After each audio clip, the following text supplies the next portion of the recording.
from the Penn libraries.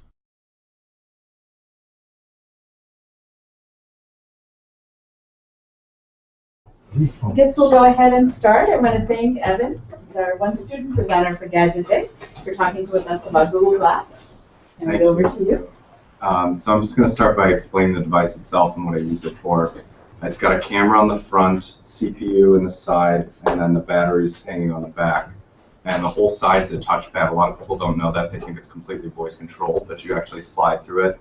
I slide through it more than I use my voice, just because it sounds awkward when you're in a conversation with someone to talk to it and so forth. But to wake it up, you just lift your head up, and then it'll turn on, and it has a clock and says, "OK, glass." And that's how you enter the voice interface. And then you can also just swipe from there. It's got Wi-Fi, so I connect to AirPenNet device. We haven't figured out how to get onto AirPenNet yet because it requires the whole Express Connect thing. But it's mostly just tethered through my phone through Bluetooth. So it's kind of an extension of my phone. I get SMS through it, emails. I can take pictures, and they go straight to my phone and then up into the cloud. It integrates with the Google environment, so everything goes to Google Photos. Works really well with Gmail, any Google product you can think of. I have my presentation on here right now, so that's pretty sweet. That's about it for hardware and the interface. So I got it just by signing up online, and they got back to me about 2 months after I signed up with the invite. I really don't know why I got invited. I'm not a developer or anything, but I guess round 2 is not restricted to developers now. So I just said I was a college student. They gave it to me. I actually have 3 invites now, which is pretty cool. So, but you could do the same, just sign up. I think they're starting to open up the program a lot more, so you can get your invite pretty easily. 3 of my friends signed up the day I got mine, and they all got invites the next day. So, and they just wrote, "I'm a college student too." So yeah, go ahead and sign up if you like to. So without further ado, this is what my life looks like with glass on. So I was at this patent law conference, and that guy right there is a Stanford professor. Didn't know who he was, so I looked him up on Wikipedia. I just said, "OK, glass, Google Mark Lemley," and I was reading Wikipedia in the corner, and it's just like that. You can see everything, and it's above your line of sight in the right part, and that's actually taken using the vignette feature. There's a button on the top where you can take a picture without having to wake it up or anything, and if you do that, because you can be looking at a different screen, it'll capture that screen inside of it if you make a vignette. So it really shows off what it looks like to live through glass, because it's really hard to show people without putting it on them. That's another picture from Locust Walk. I was just looking at the weather, and each one of these is a card. So I swipe forward and backward. That's Google Now. So when I have a flight will come up. I can see stock tickers and so forth. So I just swipe back and forth to see those cards. So there's the glass card that comes up, says, "OK, glass has the clock." And then if you swipe to the left, you'll get these cards, Google Now and pinned cards. And then if you swipe to the right, it's just a timeline of everything you've done. So there's really no apps. There's just features that are added when you load apps. So like Facebook isn't an app. It's just a share to Facebook ability. So I can't surf through Facebook, but I can share to Facebook. And then when I swipe through, it'll show me the picture and the picture that I shared to Facebook and so forth, all in order of what I've seen. So you don't really categorize by app. It's just everything that's happened in the glass. So speaking of apps, I have Facebook, Twitter, Google+, which I can share to all of those. I also have Gmail, SMS, and Hangouts. I can Google Hangout through it and see them on here, and they can see what I'm seeing, which Google has showed off a lot.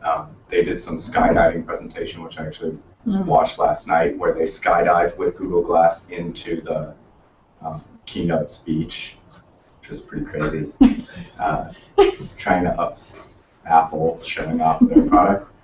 So that's all from Google Now, which is another app. I can take notes with Evernote just by speaking to it, and they just added music. So I just say, "OK, glass, listen to," and then a playlist or song name, and it'll go straight to that and play it through the little bone conduction speaker. It also came with a little earbud that you plug in through the mini USB that's how you charge it, or micro USB, I think that's what it is. And then the earbud just sits in your ear.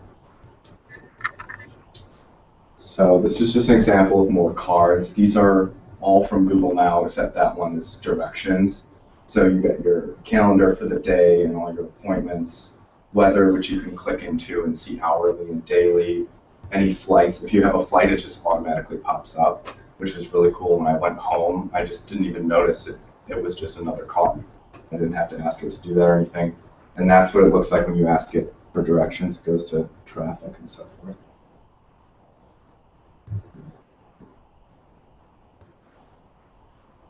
So in my opinion, I think it takes amazing pictures. This is a picture from class, which I wanted to take that graph into my notes, but I had no way of doing it because it's on the chalkboard.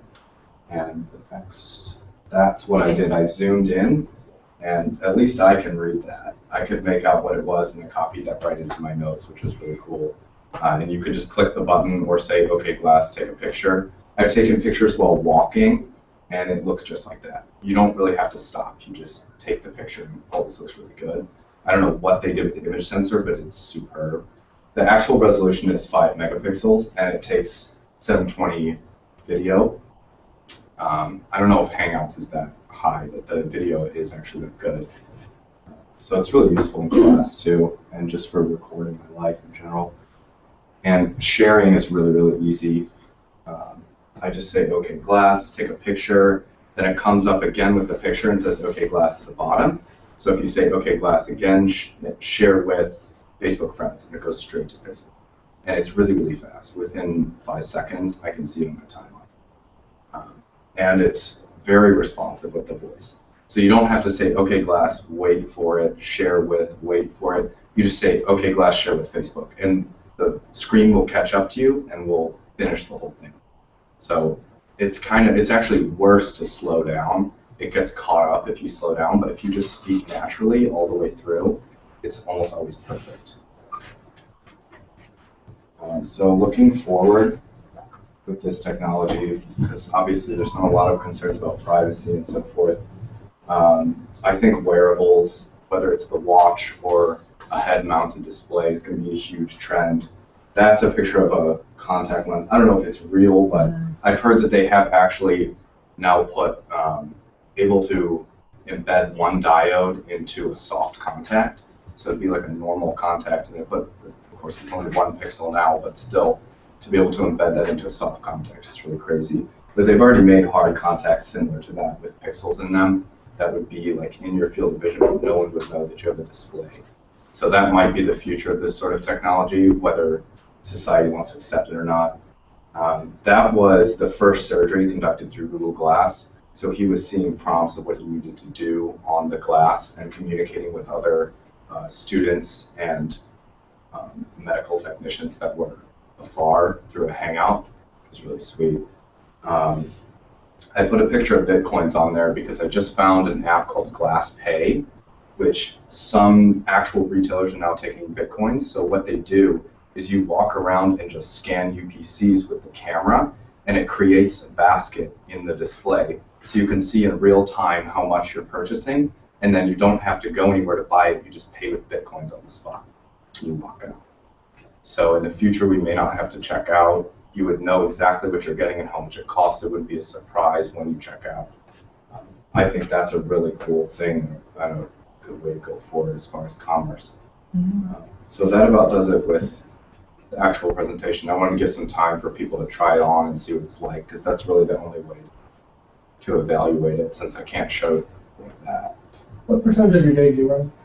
I try to wear it my entire waking day, aside from the shower, because water is not. And what reaction have you got from your professors specifically wearing it in class? Not much, actually. They kind of sometimes just look at me longer than other students, but nobody said, like, take that off, or are you recording me? A couple professors have asked to try it on, but no really bad reactions. Although I am in a lot of tech classes, so they probably find it more fascinating and scary.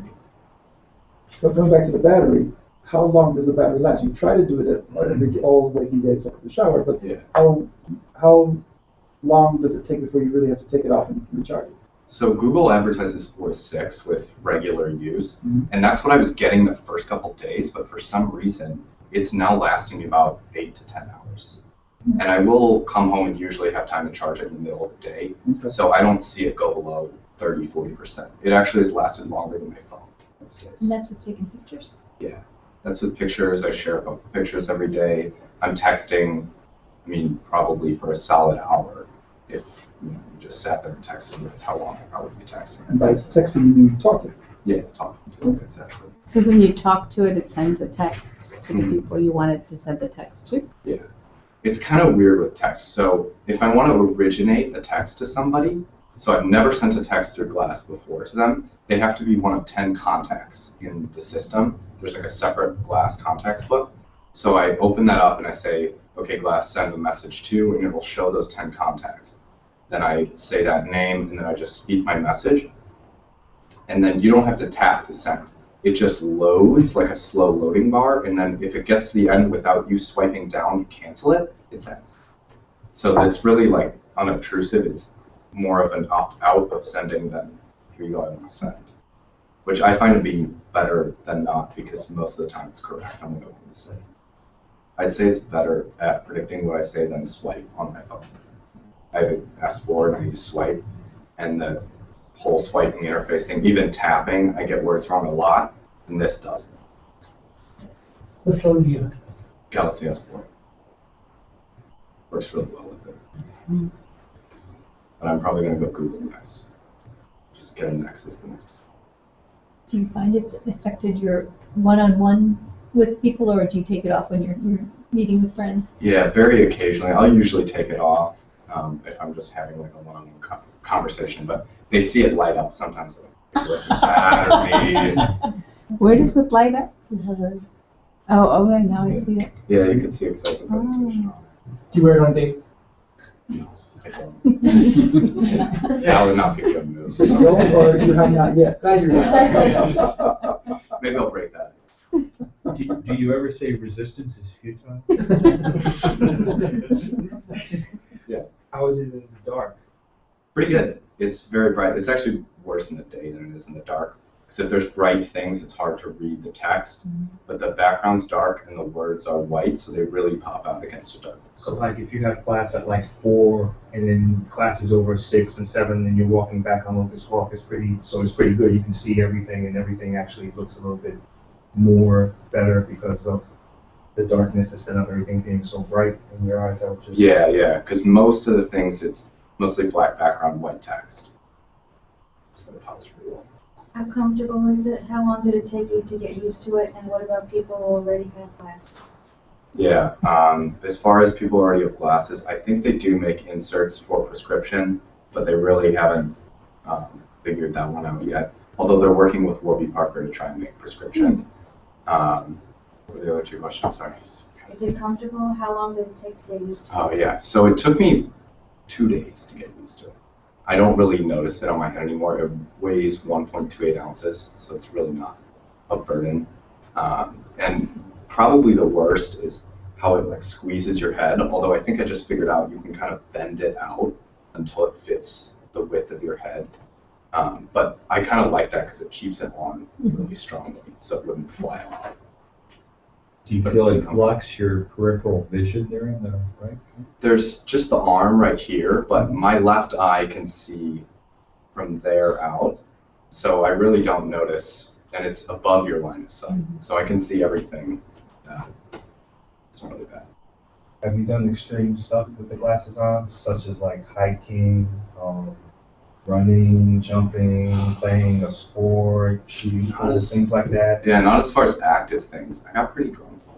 And it survived and stayed on my head the whole time. So biking, you ever biked with? I have not yet. But yeah, that's something I probably will do eventually. I've driven with it, and I would say it's a lot better than driving with a phone GPS or even a dash-mounted The GPS. GPS is right in your Because it's right there, yeah, and it follows wherever you look. So you don't have to look off the road or anything. You don't have to like focus down and then up. It's right there. So even just seeing it in my peripheral, I can tell whether I have to go right or left, and I just glance up at it. And it turns off when you're just going straight, and then like a mile, half a mile until the turn, depending on your speed, it'll pop up and say, okay, turn left here. Is it its own GPS app that's in the Google Glass? It's not a regular It's not I like think that- maps.google.com. No, it's like a standalone maps. But it does all the processing through your phone, so it doesn't really use much battery. A lot of the processing happens in your phone. Using the GPS in your phone. It's using, I think it has its own GPS, yeah, because it'll stand alone on Wi-Fi. And use GPS too. Most people's eyes, they refocus every time you look at something close and then you look at something far away. If you're looking at something close, the glass, and far away at the same time, do you get any kind of headache, or has there been any problem with that? No, I haven't. I actually have had a lot of eye problems as far as that problem, looking down at my notes and looking up at the screen, but I don't get that with this, because it actually looks about this far away, so it's not really that huge of a difference.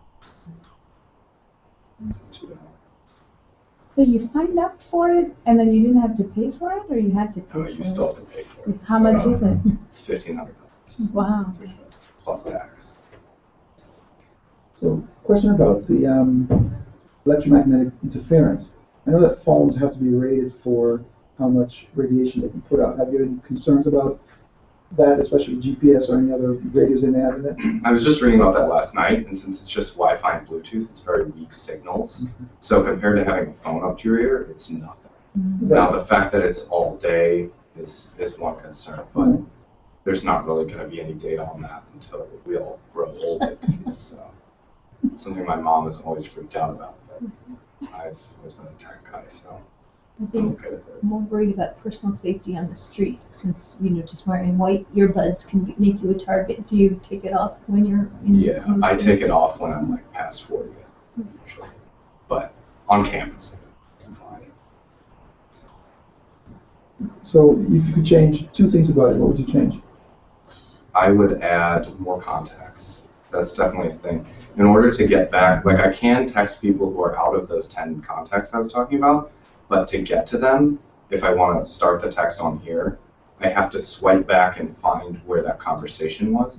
So I would like it to be able to just access all the contacts. That way I could just, it wouldn't even have to list them because I know who I want to get to. If I could just say the name and have access to all the contacts in my phone, that would be nice. And the second?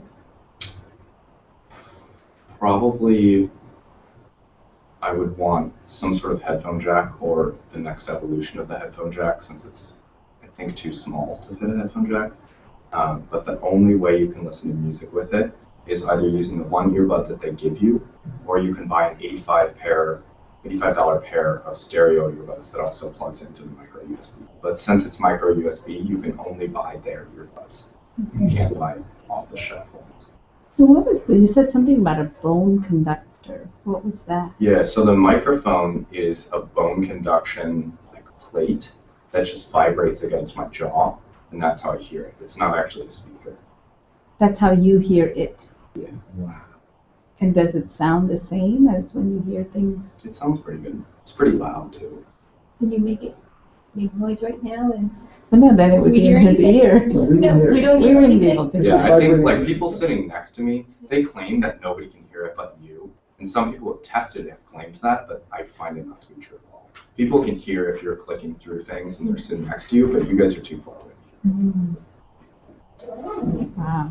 I'm trying to imagine this in a lecture class.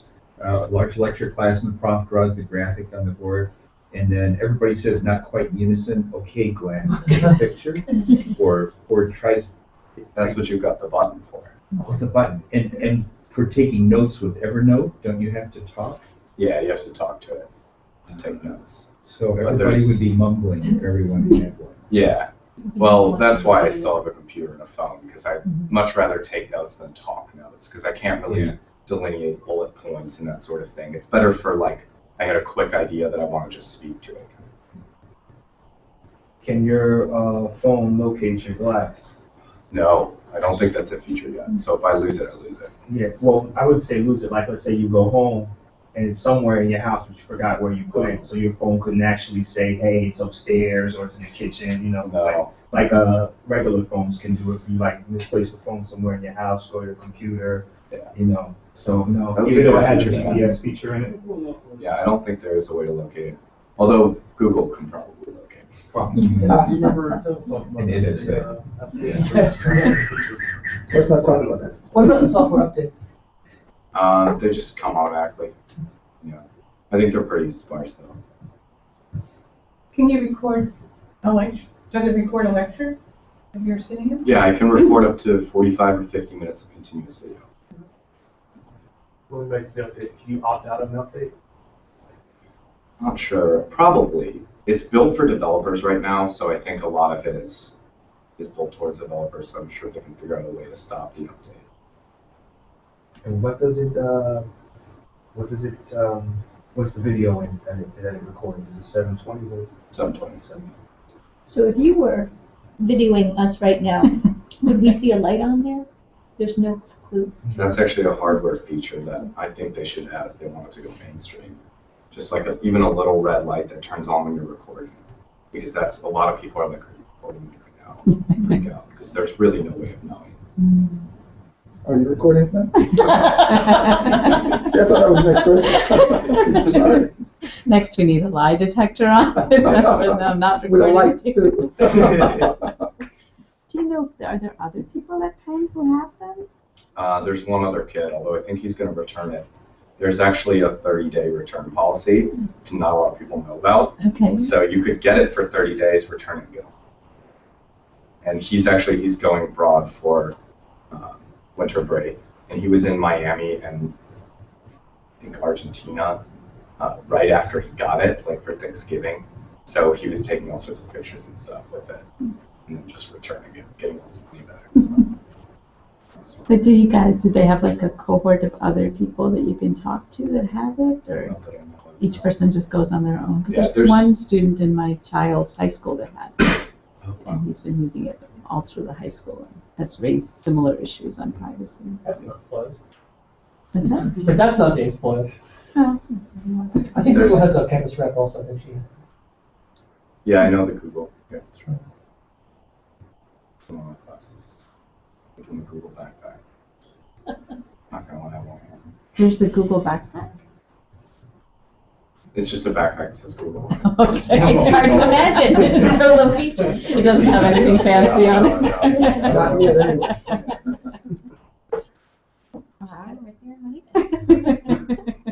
It's an invisible backpack. Controlled by gesture, hand gesture. Yeah, the touchpad on the side, you can go left, right. Up doesn't do anything yet, except the card just kind of like bounces. And then down will like go back. So if you drill down into like a conversation, it'll go back on the conversation. So you need to touch the white part of the glass. Yeah, this part is just all the touchpad. But as far as like gestures with the head, the only gesture is like that, turns it on, and then I can turn it off. Yeah, we can see it turning off and on. So was it with the money you paid for it? Oh yeah, Yeah. 100%. It's only going to add value. It's only going to get better. So. Are you aware of other apps that you have chosen not to get that you think would be of general interest? Yeah, there's some pretty cool apps. A lot of the apps are native and need to be side-loaded as Android applications, and then you have to have some developer knowledge to figure out how to run it. But somebody built this like master app called Launchy that replaces how Glass launches and will launch native apps from the side. So you like swipe over to Launchy and then you can launch all the other apps, like weird apps you've built and so forth. There's one called Crystal Shopper, which is kind of like the one where you pay through Bitcoins, but rather than paying and making a card and everything, I believe all it does is just scan it and then show you other prices. So it's a lot like what you would have in your phone. So like research products, but you don't have to get your phone out. There's also a translator one called Word Lens that I find really cool.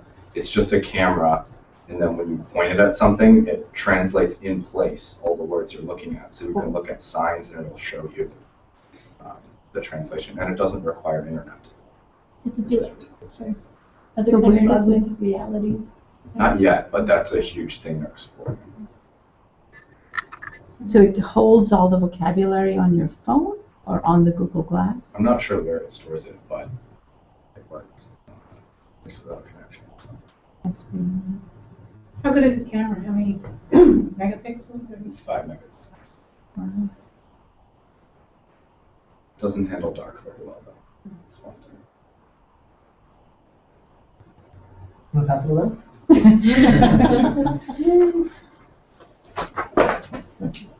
Evan, did you have any other comments? Did we stop you in the middle of your slideshow, or were you all done? Can you imagine life after? I mean, would you ever be able to adjust to just being a human head again? Yeah, I don't know. Do you find yourself looking up to the right more often when you don't have it on? Sometimes, yeah. It's kind of like something's missing when I'm not wearing it. But I think it's cool. It's just a faster route to all the information that you want. So what do you think are the most, like, what are the most common things you do academically with it? Do you end up reading articles with it? A little bit, yeah. Mostly listening to articles. You can listen to them. Well, it'll just speak it aloud to you. Through the phone conductor? Wow. It has a speaking app then that just speaks from PDF? It's like an invisible application, but it translates words and speaks them aloud. It's Google's natural voice thing, which is really cool. This is the picture we need. Can you get it to the Can you change the name Glass? Say, okay, buddy. If you hacked into it, I'm sure you could, yeah. Or some innocuous phrase that people would just think was a tick. So they wouldn't know. They wouldn't notice the glass on your head. Wow, it's quite amazing. Pretty cool. It's a fun thing. Do you feel like there's privacy issues? Does it raise any issues for you? Not really. I don't really mind it. It's never looking at me, so it's more of an issue of everyone around you. Okay. And I was reading an article about that. It's less about who owns it and more about who doesn't own it and is all being watched by you, or could potentially be watched by you, or Google might be watching you. I don't know. But that's like. Are there locker room restrictions? No, go ahead. Sorry. No. I just raised the question. I want to listen to it. No, because you have a good No, I question. said, are there locker room restrictions? So you should not like here. Of course, there's no laws or anything, but there's some etiquette. So I put it on my head in a public bathroom and that kind of place so the camera's pointing out. No, I'm curious as to know, because sometimes when I surf the net, I get certain pop-ups and advertisements and things like that. Have you been getting advertisements or specific glass advertisements as of yet? No, there's no advertisement on it at all. And there's no real internet browser. So when you Google things, it doesn't bring you to a search result page because that would be really awkward to navigate with it. Like if I Google somebody's name, it'll give me pictures of them that come up on Google image search, and then like an actor, it'll give me an IMDb page or Wikipedia page, depending on what's available on that source, or some sort of like database article. So when you do your Google search, it's not like when you do a regular Google search and it has it just gives you just the straight search, just with like the text of everything that you're looking for. So not all that ancillary stuff. It's more like the Get Lucky button. It just brings you exactly what you think you were looking for rather than search results. And if it's not what you're looking for, how do you get to what you're looking for?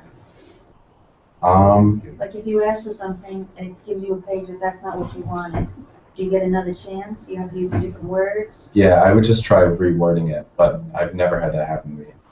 If it's a really complex thing, I'll just Google it on my computer rather than like say a sentence to it. But it handles direct queries really well. So like height of buildings and so forth. I asked it, what is the height of Fisher Fine Arts Library? Because I thought that's not going to be something that's indexed. And rather than just not returning anything, it returns like 3 articles on the library itself. So it kind of knew what I was looking for, but said, I don't know where to find the direct height, so I'll just give you articles about it. But it gave you the 3 articles on a menu and then you picked one? Yeah, as cards, so you just swipe through the cards. And you knew there were 3 cards by some type of cue? You just keep swiping until you hit the end. But it usually doesn't give more than 5 or 6 results. It sounds like it consciously cuts down on information overload. Yeah. Right? So there must be some programming they've done just for Google Glass to make it more efficient. Yeah, it's very direct. Gives you just what you want. Is it all text or do you get graphical images also? Graphics too, yeah. Like articles come up. I don't know if you guys have Flipboard, but it looks a lot like Flipboard, where you have a big picture that represents the article and then the text written on the bottom of the picture, and then the source underneath. Wow. Any last questions for Evan? Thank you. Thank you. Thank you. Glad you showed off. We're so fortunate to have you at Gadget Day tonight.